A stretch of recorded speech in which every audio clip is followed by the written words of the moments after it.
Bonjour à toutes, ici Guillemette pour Amaoré. J'accompagne les femmes en conflit avec leur corps à se réconcilier avec elles-mêmes. Comme vous le savez, je suis aussi journaliste pour le magazine Grandir Autrement. Donc voici le dernier numéro sur le couple. Et récemment, j'ai eu à rendre un article pour le dossier sur la mort qu'on prépare pour un numéro à paraître. Le thème, c'était sur l'accompagnement du deuil. Alors, clairement, l'accompagnement du deuil, c'est pas mon corps de métier, mais les recherches que j'ai eu à faire m'ont absolument passionnée sur le sujet. C'est pour ça qu'aujourd'hui, je voudrais revenir sur les manifestations physiques du deuil, sur ce qui se passe en fait quand émotionnellement vous perdez un être cher. Qu'est-ce qui se passe? Quelles sont les conséquences sur le corps? Ce qui est intéressant, c'est que les médecins l'attestent. C'est le meilleur moyen, le meilleur exemple de comprendre, de visualiser le lien entre les émotions, le cœur et le corps. Il y a des chiffres, hein, les personnes touchées par un décès, notamment un veuvage, on va dire par exemple, sont plus nombreuses que les autres à déclencher des troubles pathologiques. Alors de quels troubles parle-t-on? On parle ça va des acouphènes, à des troubles de la vision, du sommeil, en passant par des problèmes dermato ou digestifs, jusqu'à des tremblements, des impressions de bouffées de chaleur, des palpitations, des cœurs brisés. On en parlait avec Michel Odoul dans notre échange que vous pouvez retrouver sur mon blog, le syndrome du cœur brisé. C'était très intéressant. Enfin, quoi qu'il en soit, dans un contexte dépressif, on observe clairement une baisse des défenses immunitaires. Et donc, des maladies qui étaient jusque-là en sommeil peuvent immerger. Est-ce que ça vous parle comme sujet? Faites-moi un petit coucou, dites-moi que vous êtes là. Alors, ce que je veux partager avec vous maintenant, là, c'est le but, c'est de comprendre ce qui se passe chez les personnes endeuillées qui vous entourent pour vous dire, en fait, comment agir afin de prévenir la maladie chez eux. Vous êtes vous-même endeuillé, comment prévenir la maladie chez vous aussi? Est-ce que parmi vous, là, il y en a pour qui ça fait écho ce que je dis sur votre corps exprime votre chagrin du deuil? Dites-moi. Bon. Au niveau de la femme, de manière spécifique, fausses couches, IVG sont aussi des étapes qui ne sont pas du tout anodines sur votre chemin de vie, et ce sont aussi des deuils, quoi.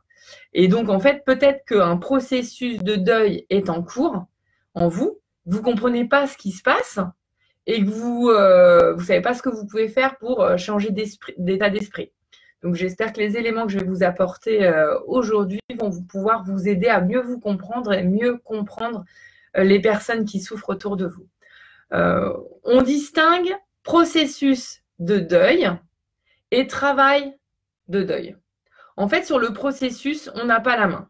Par contre, sur le travail de deuil, on peut agir concrètement. Alors, de la même manière que le corps a son intelligence propre pour se réparer, quand on a une blessure, etc., et le psychisme dispose lui aussi de son processus de cicatrisation, en fait. L'objectif est le même pour le corps et le cœur, survivre à la blessure.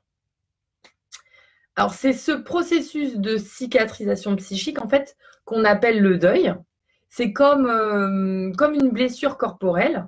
Prendre soin de la plaie en désinfectant, en mettant un pansement, etc. Ça permet d'éviter l'infection en intervenant directement dessus, même si parfois, clairement, ça fait mal. Je vois les infirmières qui soignent des grands brûlés, par exemple, quand elles nettoient les plaies, qu'elles enlèvent les peaux mortes, etc. Clairement, ça fait mal de nettoyer la plaie pour pas qu'elle s'infecte. Mais c'est dans un objectif d'une cicatrisation correcte, en fait. Et ben, pour ce qui est du deuil, du processus de cicatrisation psychique, c'est la même chose. On peut, pour pouvoir laisser une belle cicatrice, puisqu'il y aura forcément un avant et un après le deuil, hein, on peut pas tourner une page. Il y aura forcément quelque chose qui restera un avant et après. Donc, on a ce processus de cicatrisation qui, entre guillemets, se fait tout seul, parce que c'est une défense du psychique, comme nous avons un système de réparation corporelle. Et ce moment où on nettoie la plaie, ce serait le travail du deuil, et c'est là-dessus qu'on peut agir et qu'on a la main. Alors, procédons par étapes. Le processus de cicatrisation psychique, en fait, il se déroule en 4 temps, plus ou moins long.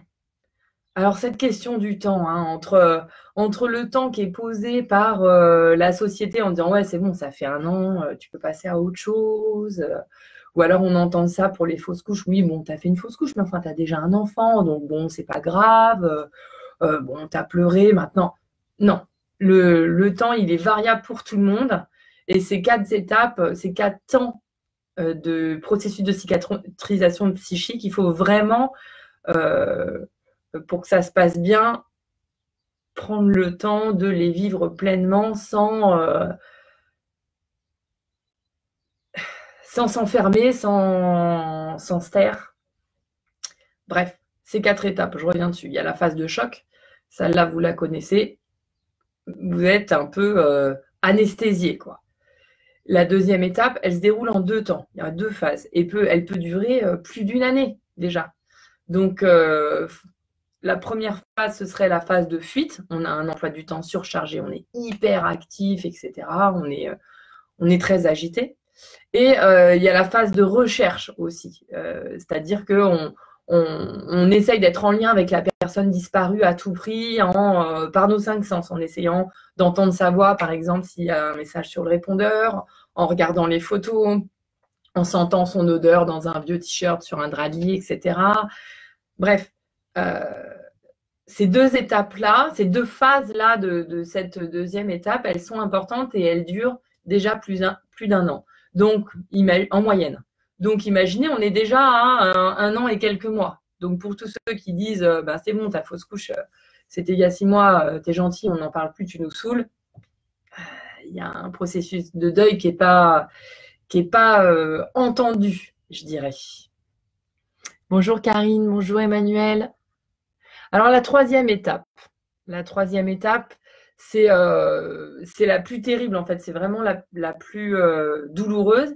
Et ce qui est compliqué, c'est qu'il n'y a plus grand monde autour de nous parce que ça fait déjà plus d'1 an et donc le soutien extérieur, bah, il commence un peu à faire défaut, quoi.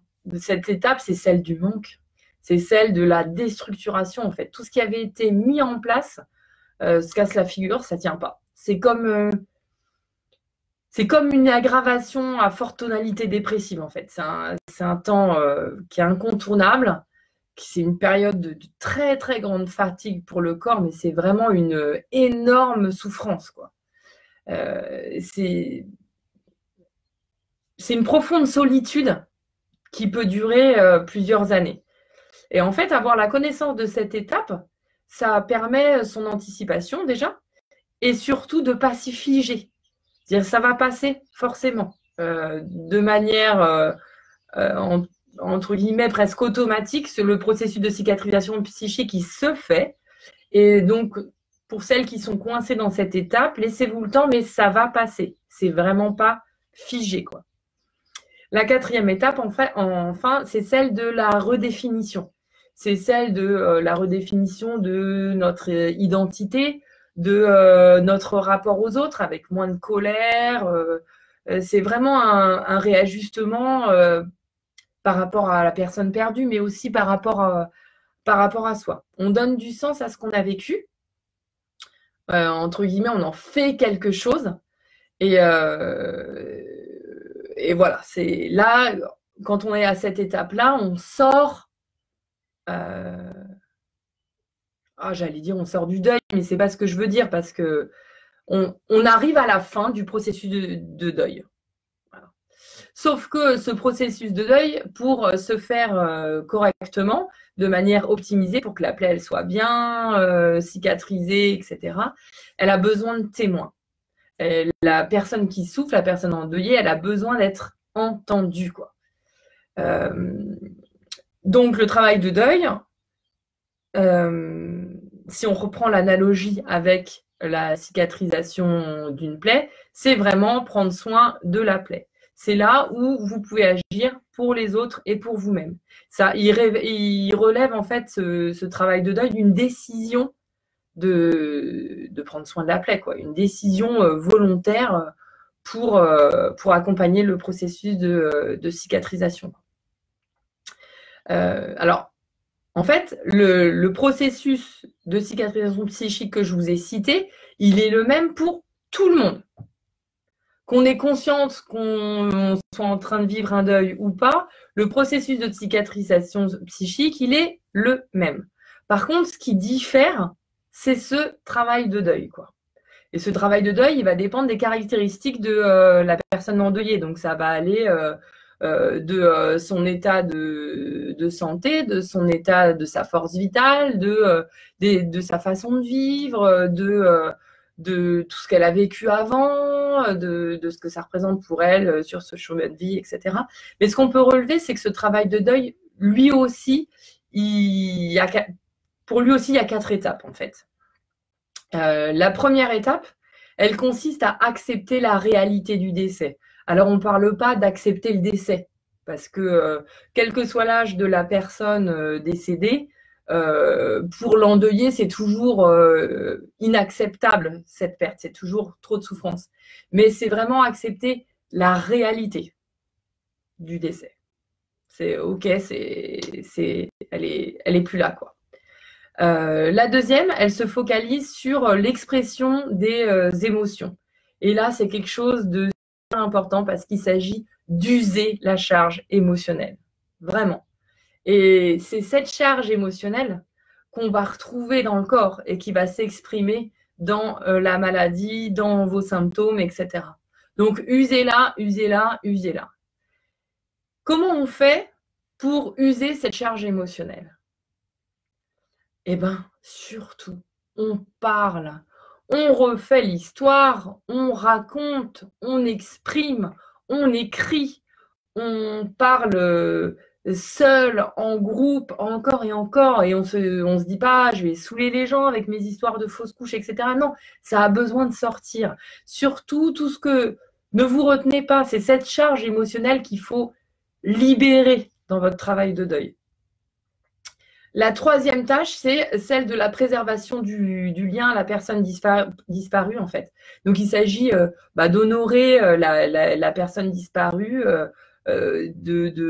d'aller sur sa tombe, de laisser une photo affichée, de le nommer si c'est une fausse couche, etc., ou un IVG, pour qu'il ait une vraie place et que vous puissiez, en fait, dans le quatrième temps, réinvestir le monde extérieur, mais en ayant, c'est possible que si vous avez réussi à vous créer un lien intérieur avec la personne qui a disparu.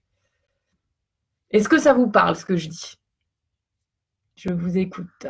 Je déroule. Alors, je vais plus loin sur la fausse couche? Je vais plus loin sur la fausse couche. Alors, la fausse couche, on en parle peu, en fait.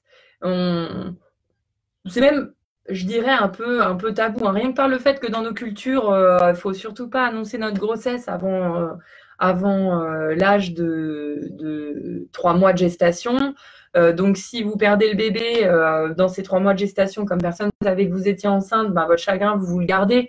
Et tant pis. Et puis, de toute façon, le discours dominant, c'est de dire « Ah, ça arrive à tout le monde. Tu sais, moi aussi, j'ai déjà fait une fausse couche, etc. » Non. La fausse couche, c'est un deuil. C'est un deuil pour les 2 parents. Pour le père et la mère, notamment quand cet enfant était très attendu. Et en fait, il n'y a pas du tout de hiérarchie des deuils. On ne va pas dire que perdre un grand-père, un parent, un enfant à né, un enfant à naître, en fait, tout dépend de l'interprétation qu'en fait la personne endeuillée. Donc, s'il y a une chose à retenir, c'est ça, c'est surtout ne jugeons pas et acceptons d'accompagner le chagrin de la personne endeuillée, de notre ami, de notre voisin, de notre cliente, sans juger et sans le faire passer en fait par notre filtre personnel. Et garder en tête ces 4 étapes de processus de cicatrisation psychique, ces 4 étapes de travail de deuil pour qu'elle puisse le faire,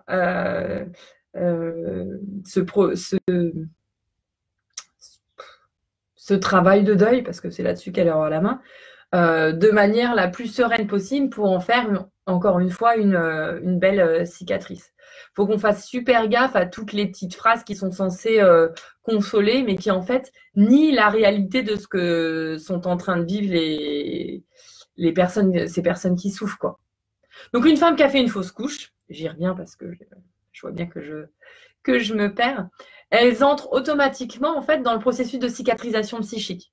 Alors parfois, en fonction de leur histoire, ça va être plus costaud que pour d'autres où finalement ça va bien se passer. Sauf que dans nos sociétés, son travail de deuil, elle doit le faire en silence. Donc c'est comme si c'était pas légitime de pleurer sa fausse couche et en plus de s'ajouter à ça la culpabilité et qu'on peut ressentir d'avoir perdu un bébé. Alors ce qui est intéressant, c'est que quand il y a une souffrance psychique comme ça, notamment en ce qui concerne la fausse couche pour le couple, c'est qu'on va osciller avec des périodes de je vais bien, je vais pas bien, je vais bien, je vais pas bien, je vais bien, je vais pas bien, mais sans aucune explication en fait. On ne sait pas pourquoi tout d'un coup, hop, ça redescend, tout d'un coup, ça remonte, etc. C'est le processus de cicatrisation psychique. Sauf que vous, vos courbes, elles sont comme ça. Ah, puis c'est con, hein, mais celle de votre mari, c'est dans l'autre sens. Au lieu de se dire « Oh là là, décidément, il ne comprend pas, vraiment, il vit son deuil de manière très différente, etc. » Non, en fait, vos courbes, elles sont peut-être pas communes, mais vous vivez la même chose. Qu'est-ce que je voulais vous dire? Est-ce que vous avez des questions?